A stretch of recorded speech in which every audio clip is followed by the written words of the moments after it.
Mimétiquement vôtre, voir le monde avec René Girard. Une émission proposée par Jean-Louis Salasque. Cette semaine, nous entendrons la voix même de René Girard dans une interview réalisée par Raphaël Enthoven en 2004 pour France Culture. Vous savez, il y a un moment dans les évangiles, les 3 synoptiques, où le Christ demande à ses interlocuteurs, juste avant la Passion, que signifie cette parole. Et il cite un psaume qui dit « La pierre rejetée par les bâtisseurs est devenue la pierre d'angle, la pierre de fête ». Autrement dit, la pierre rejetée, exclue du bâtiment, est devenue la partie de ce qui soutient le bâtiment dans son ensemble. Alors, il est bien évident qu'il y a là une définition du rôle de la victime, de l'exclu, dans la construction de toute communauté. Et du religieux, par contre. Et du religieux. Du transcendant. C'est ça. C'est-à-dire la phrase s'applique aussi bien à l'archaïque qu'au biblique et aux chrétiens. Donc c'est ou aux sociétés contemporaines avides de chercher un sens ailleurs qu'en elles-mêmes. C'est une phrase colossale, mais ni les théologiens, ni les anthropologues n'en ont jamais parlé. Et ils ne peuvent pas, parce qu'à mon avis, on ne peut en parler qu'à partir de la thèse de la victime collective. Parce que peut signifier se rejeter par les bâtisseurs? Les hommes sont les bâtisseurs dans la mesure où ils ont besoin d'une culture, et le geste constructeur par excellence est celui de rejeter cette pierre, de n'y faire aucune attention, et voilà qu'elle se retrouve au fait du bâtiment. Est-ce que c'est le fait de la jeter ou est-ce que c'est la forme de la pierre? C'est le fait de la jeter dans ce sens qu'il s'agit du bouc émissaire. La métaphore, c'est à nous de l'interpréter. Mais jamais aucun théologien, jamais aucun commentateur de l'Évangile n'a même essayé d'expliquer cette phrase. Alors, le fait que la théorie mimétique explique complètement cette phrase me paraît prodigieux et m'entraîne à dire le christianisme n'est pas ce que l'on pense. Il a un rapport avec les communautés humaines que nous ne connaissons pas et qui n'a rien de commun avec ce que les hommes disent sur son caractère fantaisiste, etc. Dans le grand chapitre apocalyptique des synoptiques, chapitre 24 de Marc, il y a cette phrase absolument colossale. Là où se trouve le cadavre, les vautours se réuniront. Alors, la Bible de Jérusalem, là, a une petite note, parce que le lecteur est quand même un peu interloqué par cette phrase étrange, qui dit « proverbe palestinien ». Aucune explication. Qu'est-ce que ça veut dire? Là où est le cadavre, le vautour se réunit. La culture et l'exploitation de ce cadavre.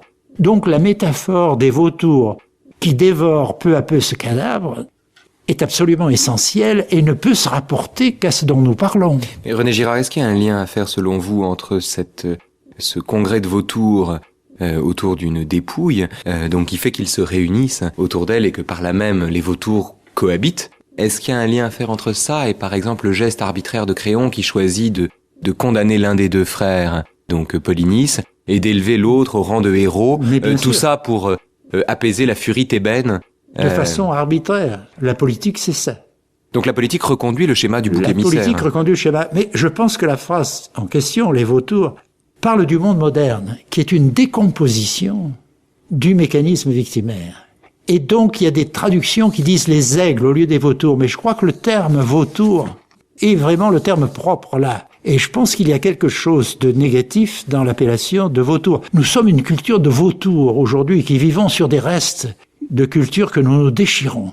La phrase a une puissance évocatrice absolument fantastique qui n'a jamais été dégagée.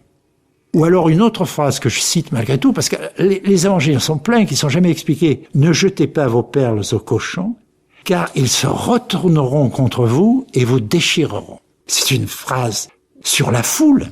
Et c'est une phrase extraordinaire si on se met à en faire l'exégèse. Mais en même temps, effectivement, vous parlez de la société moderne, on peut étendre les méthodes du désir triangulaire au-delà du champ traditionnel d'application, en l'occurrence au-delà du religieux, et étendre donc cette anthropologie à la question par exemple de la société de consommation, dont vous dites qu'elle est un système d'échange de signes au lieu d'être un échange d'objets réels. Mais je dirais cette extension est tout à fait normale. Enfin, mais la société de consommation. Ce que je veux donner aux religieux, c'est une extension suffisante justement pour comprendre tous ces phénomènes. Oui, mais la société de consommation, dites-vous, le monde moderne peut se définir comme une série de crises mimétiques toujours plus intenses, mais qui ne sont plus susceptibles d'être résolues par le mécanisme du bouc émissaire. Donc nous échappons désormais à la logique que vous décrivez? Nous échappons dans la mesure où nous en savons trop. Nous faisons semblant de ne pas savoir, mais la preuve que nous savons, c'est que nous comprenons l'expression bouc émissaire. Donc il y a des formes de savoir sous-jacents à l'ignorance officielle dont nous faisons preuve. Nous comprenons très bien le jeu des boucs émissaires. Nous les utilisons, la politique, les 3/4 de la politique consiste à trouver la bonne victime. On voit très bien, René Girard, chez vous, dans quelle mesure l'humanité, dites-vous, est fille du religieux. Mais en même temps, vous dites, ma foi chrétienne entrave la diffusion de la théorie mimétique. Comment votre foi chrétienne peut-elle s'opposer à la théorie mimétique et en entraver la diffusion? Elle ne s'oppose pas. Ce que je veux dire par là, c'est que je donne une excuse trop facile à tout le monde, où tout le monde dit, René Girard dit qu'il fait de la science. Mais de toute évidence, tout ce qu'il dit est l'expression de sa foi. Autrement dit, on exclut le religieux de la pensée. Si vous voulez, cette exclusion est fondatrice du système intellectuel et spirituel que nous appelons la laïcité, etc. Si vous regardez la plupart des gens, derrière tout ce qu'ils disent, etc., en définitive, derrière, il y a un choix religieux. Et d'ailleurs, je ne dis pas du tout que la thèse mimétique démontre scientifiquement le religieux. Ce que je dis, c'est qu'elle en dit trop long sur la thèse du bouc émissaire pour être l'insignifiance que présente l'attitude vis-à-vis du religieux qui est celle de Voltaire, d'Auguste Comte, etc. Le religieux comme explication déficiente de la nature en attendant le scientifique. Comme si l'homme était toujours déjà dans une volonté de science qui n'arrive pas à s'exprimer et qui commençait par le religieux. Autrement dit, le religieux occuperait la place de nos mystères et de ce que nous n'expliquons pas encore. Oui, d'ailleurs, c'est ce qu'on appelle aussi le dieu des lacunes en anglais, the God of the gaps. N'est-ce pas? Le religieux, c'est ce qui permet d'expliquer ce qui n'est pas encore expliqué par la science. Mais une fois que tout est expliqué par la science, le problème se repose à ce niveau-là. Parce que cette science-là nous parle peut-être de la façon dont Dieu fonctionne dans le réel. C'est pourquoi aujourd'hui, plus les lacunes sont comblées, plus la question du religieux va se poser à un autre niveau. Autrement dit, on peut toujours être athée et on peut toujours être pour Dieu. Il n'est pas question, en termes scientifiques, de déterminer la croyance. Donc le degré de croyance n'est pas fonction de notre ignorance. On a toujours raison d'être religieux ou de ne pas l'être. Où il y a toujours autour de vous, dans l'univers intellectuel qui est le vôtre, assez de raisons pour être ou l'un ou l'autre. Et aucune raison absolue de choisir celui-ci plutôt que l'autre. Tout ce que je dis, c'est à partir du moment où on voit que le schème du bouc émissaire et le schème mimétique de la culture est parfaitement défini dans le Nouveau Testament, on ne peut plus considérer que c'est une farce, que c'est une invention grossière, etc. On est obligé de le prendre au sérieux sur le plan scientifique, sur le plan anthropologique. Il nous donne une anthropologie beaucoup plus vraie que celle sur laquelle nous vivons. Mais je ne dis pas, bien sûr, que la thèse mimétique démontre la vérité absolue du religieux. Je dis, on ne peut plus le traiter comme on le fait. On ne peut pas considérer la science comme cette lumière qui se répandrait sur l'obscurité dont la religion aurait besoin pour briller. Et puis surtout, on ne voit pas que la science s'est complètement transformée, et la science est essentiellement à tout historiciser. Par exemple, aujourd'hui, le Big Bang, vous avez des savants chrétiens ou juifs, etc., qui voient la création dans le Big Bang. C'est la création du temps et de l'espace, et nous sommes dans un univers temporel. Et si nous croyons... Par exemple, qui date l'origine du monde. Voilà. Par exemple, Marx croyait en l'éternité du monde. Mais nous savons très bien aujourd'hui que si le monde était éternel, il n'y aurait pas de soleil. Le soleil serait éteint depuis une éternité. Puisque le temps étant éternel, le combustible qu'est le soleil serait éteint. Autrement dit, l'éternité du monde, la thèse parménidienne ou la thèse... Non créationniste. Non créationniste, c'est impossible. Autre passerelle entre le triangle mimétique et la découverte du religieux, dans la violence et le sacré, c'est l'hypermimétisme. Vous dites quelqu'un d'hypermimétique est mieux placé pour se reconnaître manipulé par un désir qui n'est le sien qu'en apparence. C'est proche, dites-vous René Girard, de la possession démoniaque dans les évangiles.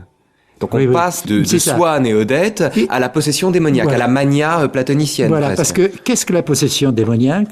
C'est le fait d'être envahi par la personnalité de l'autre. Et si vous regardez les phénomènes de possession tels qu'ils sont présentés dans les films de Jean Rouch ou ces choses-là, vous voyez très bien que c'est un système d'imitation poussé à un degré extraordinaire. On sait que dans certaines sociétés africaines, il y avait par exemple celui qui était possédé par la sentinelle à la porte de la caserne anglaise, qui était là, et il jouait inconsciemment le rôle de cette sentinelle. Alors on voit que la possession peut s'expliquer en termes d'imitation tout à fait hystérique. René Girard, vous dites, vous n'aimez pas les sceptiques. Vous n'aimez pas les sceptiques, et c'est très bizarre d'ailleurs parce que vous les aimez pas parce que vous les trouvez lâches. Qu'y a-t-il de plus rassurant que la foi? La foi d'abord, c'est la foi. Une des erreurs du monde actuel, c'est de croire que le religieux, c'est la foi. Le religieux, c'est la foi dans le christianisme. Autrement dit, ça veut dire que s'il y a foi, il peut y avoir manque de foi. Mais dans un univers archaïque, il n'y a pas du tout de foi. Vous voyez, la foi ne joue absolument aucun rôle. On se trouve placé devant des phénomènes tels qu'on est obligé de recourir à l'interdit et au sacrifice pour essayer de s'en prémunir. Mais il n'est pas question de croire en quoi que ce soit. La problématique de la foi est la problématique seulement des religions monothéistes où Dieu ne se manifeste pas par sa violence. Et par conséquent est douteux. Parce qu'on vit dans un univers de violence. C'est Sioran qui disait quel dommage que pour en venir à Dieu, il faille en passer par la foi. Oui, mais c'est pas vrai dans la plupart des univers. 99 centièmes du religieux est un religieux qui n'a rien à voir avec la foi et qui a à voir avec la violence qui vous tombe dessus comme la massue et qui sera forcément interprétée de façon sacrée. C'était donc René Girard, interviewé par Raphaël Enthoven. Merci de votre écoute. À notre prochaine rencontre.